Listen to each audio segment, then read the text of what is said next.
Okay, so we're going to take a look at root note strum patterns, and we're going to be looking at it over a couple different chord progressions. So we're going to talk about what a root note strum pattern is. So basically what it is we are playing, when we're doing a root note strum pattern, we're going to take a chord, we'll take G for instance. So with our G chord, looks like this. What is a root note? So a root note is basically if we have a G chord, the root note is going to be G. Whatever our chord is, if it's an E major chord, E is going to be our root. If it's a D chord, no matter if it's a D major, minor, or 7, D will be the root note. So a lot of times in these open chords that we're working with, today we're going to be working with G, C, D, E minor, and A minor, the lowest note, the lowest string in all those chords that we play is going to be the root note. So let's take a look at what I mean. So in the G chord, looks like this. This is our lowest note in pitch. You know, all the other pitches are higher than that. That's our lowest note. This happens to be our G note.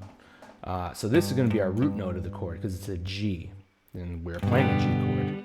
We know it's a G because it's on the low E string, so we have open E, F, G.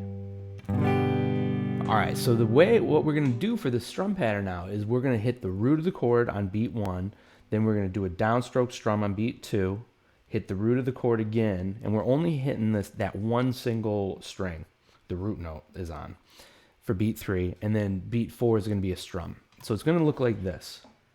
1, 2, 3, 4. 1, 2, 3, 4.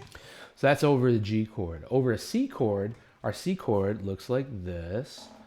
So we do not play the low E string in a C chord. So right here, here's our lowest note. Also a C. It's on the A string, 3rd fret. So that's our C right there on that 3rd fret of the A string.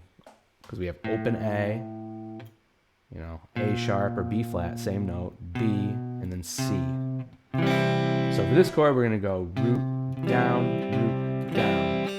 And then what I'm kind of doing, because I don't want to play this low E string, I'm kind of muting that low E string with my thumb. So if I hit it by accident, it doesn't really affect the chord big time. All right, let's take a look at the rest of the chords. D. So for the D chord, we got to get a little trickier. Here's our D string, so that's going to be our low note of the D chord. So we have, so that D string is our root note. If we go to E minor, the low E string is our root note. And then finally A minor, the A string is our root note. Okay, so let's take a look at the chord progressions that we're working on.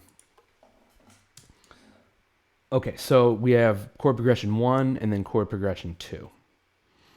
Chord progression 1, I wrote it out where we have G, G, C, C, G, G, D, D. So we have our root, downstroke, root, downstroke, root, down, down. Then we switch to C, hit the root there on that A string, down, root, down, and so on. So I'm going to play through this chord progression 1. So what we have, let's take a look, make sure I'm good camera view. All right, so I'm going to go through and play this first strum pattern. So I have start on G. So 1, 2, 3, 4. C, G, D, and then we could repeat back to G because that sounds good when we do that.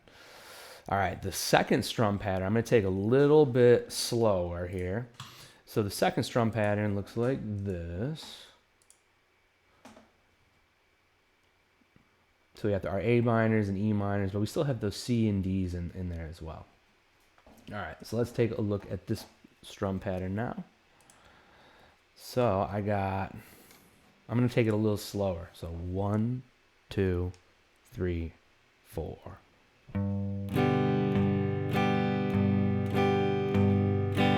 A minor, C, I only have to move my ring finger, D, G, E minor, C, D,